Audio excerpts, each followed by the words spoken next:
Hello all. Today's topic choppy waters on shrinking exports. So export நாளுக்கு நாள் shrink ஆகிட்டே இருக்குது, அதனுடைய growth வந்து ஷ்ரிங்க் ஆகிட்டு இருக்குது அப்படிங்கிற நோட்டில் பேசியிருக்காங்க. ஸோ இதுக்கான ஒரு ரெமிடியாக என்ன பண்ணணும் அப்படின்னா கவர்மெண்ட் எக்ஸ்போர்ட் சப்போர்ட் ஸ்கீம் கொண்டு வரணும் ட்ரேட் பாலிசியில், சரிங்களா? ஸோ அதை வந்து டைம்லி டெசிஷனாகவும் கவர்மெண்ட் எடுக்கணும் அப்படிங்கிற நோட்டில் பேசியிருக்காங்க. ஜூலையோடைய எக்ஸ்போர்ட் பிஸ்னஸ் வேல்யூ $34 பில்லியன் இருந்திருக்கு, சரிங்களா? பட் இது கம்பேரிட்டிவ்லி 2023 கம்பேர் பண்ணும் பொழுது 1.5% ட்ராப் ஆயிருக்கு. இருந்த போதிலுமே 30 டாப் எக்ஸ்போர்ட் ப்ராடக்ட்ஸில் 18 ப்ராடக்ட்ஸ் க்ரோத்தை தான் ஃபேஸ் பண்ணியிருக்கு. எஸ்பெஷலி சொல்லணும்னா எலக்ட்ரானிக்ஸ் 37.3% க்ரோத் ஃபேஸ் பண்ணியிருக்கு. ரெடிமேட் கார்மெண்ட்ஸ் 11.8% க்ரோத் அட்டைன் ஆயிருக்கு. ஹேண்டிகிராஃப்ட்ஸ் 13.2% க்ரோத் வந்து ஃபேஸ் பண்ணியிருக்கு. ஸோ எக்ஸ்போர்ட் பாலிசிக்கு சப்போர்ட் பண்ணுற விதமாக தான் ட்ரேட் பாலிசியை அமைக்கணும் அப்படிங்கிற நோட்டில் பேசியிருக்காங்க. Next one, freedom notes on the independence day speech and beyond. 78th independence day உடைய ஸ்பீச் வந்து மோடி ரெட் ஃபோர்ட்டில் கொடுத்துருக்காரு. இது அவருடைய 11th டைம் வந்து அவர் வந்து இண்டிபெண்டன்ஸ் டே ஸ்பீச் வந்து கன்வே பண்ணுறாரு, ஓகேங்களா? ஸோ 2014 எடுத்துக்கிட்டோன்னா 3rd டேர்மில் 11th டைமாக அவருடைய ஸ்பீச் அமைஞ்சிருக்கு. ஸோ என்னென்ன பேசியிருக்காரு அப்படின்னு சொல்லி பார்த்தீங்கன்னா, விக்சித் பாரத் 2047 விக்சித் பாரத் ஆகும் நம்ம கண்ட்ரி அப்படின்னு சொல்லி பேசியிருக்காரு. அதாவது டெவலப்டு கண்ட்ரியாக உருமாறும் 2047 அப்படின்னு சொல்லியிருக்காரு.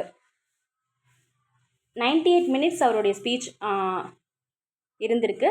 2016 96 minutes பேசியிருக்காரு. ஸோ இது ரெக்கார்ட் பிரேக்கிங்காக 98 minutes, அதாவது எந்த ஒரு பிரைம் மினிஸ்டருமே இவ்வளவு வந்து லாங் ஸ்பீச் கொடுத்ததில்லை அப்படின்னு சொல்லியிருக்காங்க. இது ஒரு ரெக்கார்ட் பிரேக்குன்னு வேற சொல்லிக்கிறாங்க. Next topic, choppy waters. Choppy waters அப்படின்னா டிஃபிகல்ட்டாக ட்ரபிள்சம்மாக இருக்கிறது, சரிங்களா? அன்சர்டைன், நிச்சயம் இல்லாமல் ரொம்ப கஷ்டமான சூழ்நிலையில் இருக்கிறது தான் வந்து சாப்பி வாட்டர்ஸ்னு சொல்லுவோம். இது வந்து ஒரு ஃப்ரேசல் டேர்ம், ஓகேங்களா? நெக்ஸ்ட் ஒன், ஷ்ரிங்கிங் அப்படிங்கிறது பிகம் ஸ்மால் இன் சைஸ், சரிங்களா? குறைந்து போதல், அதனோட டெவலப்மெண்ட்டில் வந்து ஒரு தொய்வு ஏற்படுதல் தான் வந்து ஷ்ரிங்கிங். பிளிப் அப்படிங்கிறது ஒரு லைட் வந்து ஃப்ளாஷ் ஆகுது இல்லையா ஒரு ஸ்க்ரீனில், ஒரு எக்யூப்மெண்ட் மூலியமாக ஒரு ஸ்க்ரீனில் ஃப்ளாஷ் ஆகிற லைட்டை பிளிப்புன்னு சொல்லுவோம். ஒரு ஸ்மால் ப்ராப்ளம் இருக்கும் இல்லைங்களா, அது வந்து ரொம்ப லாஸ்டிங்காக இருக்காது, லாங் லாஸ்டிங்காக இருக்காது, உடனே ஒரு ப்ராப்ளத்தையும் நம்ம வந்து பிளிப்புன்னு சொல்லுவோம். பேட்சி அப்படிங்கிறது ஒன்றுமே கிடையாது, சம் பிளேசஸில் மட்டும் எக்ஸிஸ்ட் ஆகும், ஓகேங்களா? ஃபார் எக்ஸாம்பிள் பேட்சி கிளவுட்ஸ் அப்படின்னு சொல்லுவோம். பரவலாக இருக்கக்கூடிய மேகக்கூட்டங்கள் அப்படிங்கிறத பேட்சின்னு சொல்லுவோம். அதே மாதிரி இன்கம்ப்ளீட்டாக ஒன்றை பற்றி முழுமையாக தெரியாத விஷயத்தையும் பேட்சின்னு சொல்லுவோம். ஸோ நம்ம ஒரு விஷயத்தில் நமக்கு நாலேஜ் இல்லை அப்படிங்கிற இடத்துல இந்த பேட்சிங்கிற வேர்ட் யூஸ் பண்ணுவோம். எனக்கு அதை பற்றின சரியான ஒரு புரிதல் இல்லை, நாலேஜ் இல்லைன்னு சொல்லிட்டு. ஸோ பேட்சிங்கிறது இன்கம்ப்ளீட், பரவலான, 2 மீனிங் இருக்குது. டேஞ்சிபிள்னா கிளியர்லி சீன், பர்சிப்டிபிள் பை டச், தொட்டு உணரக்கூடியது, கிளியராக தெரியக்கூடியது தான் வந்து டேஞ்சிபிள். ஹாவர்ட் அப்படிங்கிறது ஒன்றுமே கிடையாது, ஏரில் மிதந்து கொண்டு இருக்கக்கூடிய பொருள், சரிங்களா? ஃபார் எக்ஸாம்பிள் பேர்ட்ஸ் வந்து இப்போது ரொம்ப நேரம் ஒரே இடத்துல ஃப்ளை பண்ணுது அப்படின்னா, மிதந்து கொண்டு இருக்குது அப்படின்னா அதை ஹாவர்ட்னு சொல்கிறோம். செகண்ட் மீனிங், ஒருவருக்கு பக்கத்தில் வெயிட் பண்ணுறது, காத்திருக்கிறது தான் வந்து ஹாவர்டு, சரிங்களா? நெக்ஸ்ட் ஒன், ஸ்லாஷிங் அப்படிங்கிறது ஒன்றுமே இல்லை, ஒரு அமௌண்ட்டை ரொம்பவே குறைக்கிறது, சரிங்களா? ரெடியூஸ் பண்ணுறது தான் வந்து ஸ்லாஷிங். இன்னொரு மீனிங் பார்த்தீங்கன்னா, ஒரு வயலண்ட்டான மூமெண்ட்டோட ஒன்றை பிளவுபடுத்துதல், சரிங்களா? துண்டாக்குதலையும் வந்து ஸ்லாஷிங்னு சொல்கிறோம். ஸ்பைக் அப்படிங்கிறது ஒரு ஷார்ப்பான பாயிண்ட், அது மெட்டலாக இருக்கலாம், வுட்டாக இருக்கலாம், ஒரு ஷார்ப் பாயிண்ட்டை தான் வந்து ஸ்பைக்குன்னு சொல்கிறோம். அதே மாதிரி ஷார்ப்பாக இன்க்ரீஸ் ஆகுது இல்லையா, அதையும் வந்து ஸ்பைக்குன்னு சொல்கிறோம். எக்ஸ்போனென்ஷியலி அப்படிங்கிறது ரேப்பிட்லி, சரிங்களா? ஸ்பீடாக, அதுதான் வந்து எக்ஸ்போனென்ஷியலி. ஷார்ட் அப் அப்படிங்கிறதுக்கு நிறைய மீனிங்ஸ் இருக்குது. குயிக்காக க்ரோ ஆகிறது, சடனாக ரைஸ் ஆகிறது, ஒருத்தங்களை ஷூட் பண்ணுறது, இன்ஜெக்ட் பண்ணுறது, அதே மாதிரி டெரரிசமாக ஸ்ப்ரெட் பண்ணுறது, எல்லாமே வந்து ஷார்ட் அப். ஹோல்டப் அப்படிங்கிறது டிலே பண்ணுறது, சரிங்களா? ஒரு மீனிங் டிலே அப்படிங்கிற சினோனிமில் வருது. இன்னொரு மீனிங் பார்த்தீங்கன்னா, ஒரு பேங்க்கில் கொள்ளை அடிக்கிறது, ஒரு கன் வச்சுட்டு கொள்ளை அடிக்கிறதையுமே வந்து ஹோல்டப்னு சொல்கிறோம். சாங்வின் அப்படிங்கிறது ரொம்ப ஆப்டிமிஸ்டிக்காக பாசிட்டிவாக இருப்பாங்க, டிஃபிகல்ட் சுச்சுவேஷன்லேயும் அந்த மாதிரி இருப்பாங்க, அதாவது அக்ரஸிவான கான்ஃபிடென்ட், சரிங்களா? ஒரு ஒரு எப்படி சொல்கிறது, கான்ஃபிடென்ட்னாலுமே வந்து மிகுந்த ஒரு கான்ஃபிடென்ஸ் இருக்கும் அவங்கக்கிட்ட, அக்ரஸிவாக கான்ஃபிடெண்ட்டாக இருப்பாங்க. புல்லிஷ் அப்படின்னு சொல்லலாம். எக்ஸாக்ட்லி புல்லிஷ்ங்கிறதுமே வந்து பார்த்தீங்கன்னா எந்த ஒரு டிஃபிகல்ட்டான சுச்சுவேஷன்லேயுமே வந்து அவங்க ரொம்ப கான்ஃபிடென்ட்டாக இருப்பாங்க. அதுதான் வந்து சாங்குவின். அன்வயபிள் அப்படின்னா not capable of working successfully. அவங்களால வந்து சக்ஸஸ்ஃபுல்லாக ஒர்க் பண்ண முடியாது, அதனுடைய கெப்பாசிட்டி அவங்கக்கிட்ட இருக்காது, அதுதான் அன்வயபிள். அண்டர் கட்டிங் அப்படிங்கிறது காம்படிஷனில் இருக்கிற ப்ரைஸை விட லோயர் ப்ரைஸ்க்கு நம்ம வந்து கொடுக்குறோம் இல்லை எஸ்டிமேட் பண்ணுறோம் அப்படின்னா அண்டர் கட்டிங். ப்ராம்ப்டிங் அப்படிங்கிறது ஒன்றை நிகழச் செய்தல். சரிங்களா, ஒரு விஷயம் ஹேப்பன் ஆகிறதுக்கு நீங்கள் ஒரு காஸாக ரீசனாக இருக்கிறது ப்ராம்ப்டிங் சொல்கிறோம். அதே மாதிரி ஒருவரை செய்ய தூண்டுறது. சரிங்களா, ஒரு விஷயத்தை ஒருவரை செய்ய தூண்டுறதையுமே வந்து ப்ராம்ப்டிங்னு சொல்கிறோம். நெக்ஸ்ட் ஒன் லாடபிள் அப்படின்னா ப்ரைஸ் வர்த்தி, பாராட்டத்தக்கதுக்கு உரிய ஒரு வேர்த் இருக்குது அப்படின்னு சொன்னால் அதுதான் லாடபிள். பிட்டிங் அப்படிங்கிறது ஏலம், ஆக்ஷன் சொல்லுவோம். ரிமிஷன் அப்படின்னா கேன்சல் பண்ணுறது.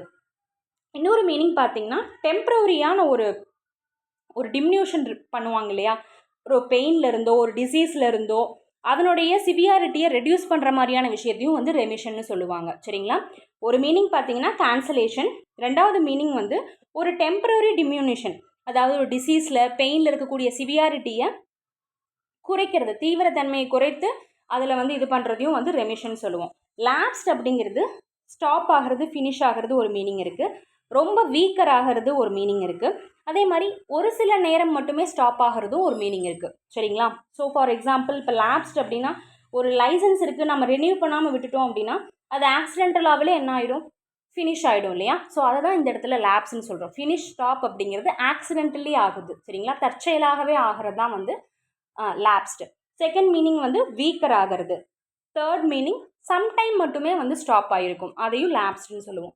எக்ஸ்பெடிட்டட் அப்படிங்கிறது ஸ்பீடப் பண்ணுறது, ஆக்சலரேட் பண்ணுவோம் இல்லையா, ஹரிபரியாக வந்து ஒரு விஷயத்தை செய்ய வைக்கிறது தான் எக்ஸ்பெடைட். அக்கௌண்டபிள்னா ரெஸ்பான்சிபிள். சரிங்களா, அதாவது ஒரு பொறுப்புணர்வோடு நடந்துக்கிறது தான் அக்கௌண்டபிள்.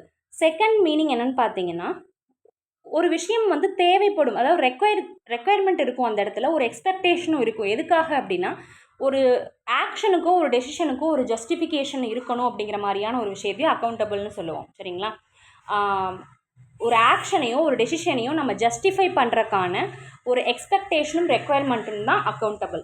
நெக்ஸ்ட் ஒன் கோலிஷன் அப்படிங்கிறது 2 or more political parties alliance ஆகி நடத்தக்கூடிய கவர்மெண்ட் தான் coalition. For example coalition government. எக்கோயிங்னா ரிப்பீட்டடாக ஒரு விஷயம் நடக்கிறது, எதிரொலித்தல். நெக்ஸ்ட் ஒன் பேக்ட்ராப் அப்படிங்கிறது பேக்ரவுண்டில் இருக்கக்கூடிய ஒரு சீன். ஃபார் எக்ஸாம்பிள் ஒரு ஸ்டேஜ் இருக்குது அப்படின்னா ஸ்டேஜுக்கு பின்னாடி பேக்ரவுண்டில் இருக்கக்கூடிய அந்த சினாரி தான் வந்து பேக்ட்ராப். ஸோ டினாஸ்டிக் அப்படிங்கிறது வம்சாவளியாக பேரண்ட்லேருந்து சைல்டுக்கு வரக்கூடிய ஒரு வம்சாவளியான ஒரு விஷயம் தான் டினாஸ்டிக். கண்டென்ஷியஸ் அப்படின்னா வாதத்திற்கு காரணமாக அமைகிறது. சரிங்களா, ஸோ அந்த இடத்துல ஒரு ஆர்கியூமெண்ட்டுக்கு பாசிபிலிட்டியை கொடுக்கறது தான் கண்டென்ஷியஸ்.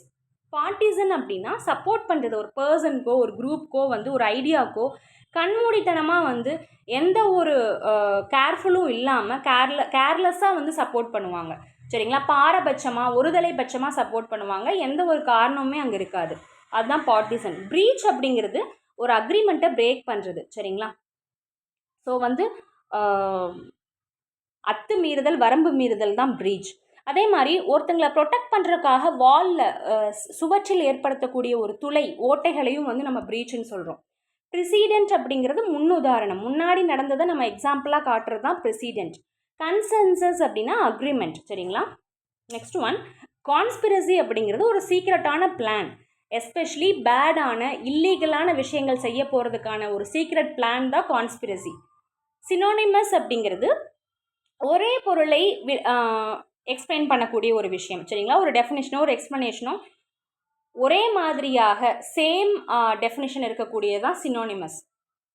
அக்னாஸ்டிக் அப்படிங்கிறது ஒரு அல்டிமேட் ரியாலிட்டி இருக்குது இல்லை அப்படின்னு சொல்லிட்டு எந்த ஒரு கருத்தும் தெரிவிக்காமல் இருக்காங்க இல்லையா, ஒரு காட் பற்றின விஷயம் அவங்களுக்கு நோன் அன்னோன் அப்படிங்கிறதுல எந்த ஒரு தெளிவும் இருக்காது. அவங்க நோன் இருக்குன்னு சொல்ல மாட்டாங்க, இல்லைன்னு சொல்ல மாட்டாங்க. அந்த மாதிரி அல்டிமேட் ரியாலிட்டியை வந்து எந்த ஒரு விமர்சனமும் செய்யாதவங்களை தான் அக்னோஸ்டிக்னு சொல்லுவோம். ஓவர் லுக்கிங் அப்படிங்கிறது இந்த இடத்துல அக்னோஸ்டிக் அப்படிங்கிறது எந்த ஒரு கருத்தையுமே வெளிப்படையாக தெரிவிக்கல அப்படிங்கிறதையும் நம்ம எடுத்துக்கலாம். ஓவர் லுக்கிங் அப்படின்னா ஒரு விஷயத்தை பார்க்குறதுக்கு ஃபெயில் பண்ணுறது, நோட்டீஸ் பண்ணுறதுக்கு ஃபெயில் ஆகிறது. சரிங்களா, ஒன்றை கண்டுகொள்ளாமல் விடுறது ஓவர் லுக்கிங் சொல்லுவோம். அதே மாதிரி ஒரு குற்றம் நடக்குது அப்படின்னா அதை கண்டிக்காமல் பொருட்படுத்தாமல் இருக்கிறதையுமே ஓவர் லுக்கிங் சொல்லுவோம்.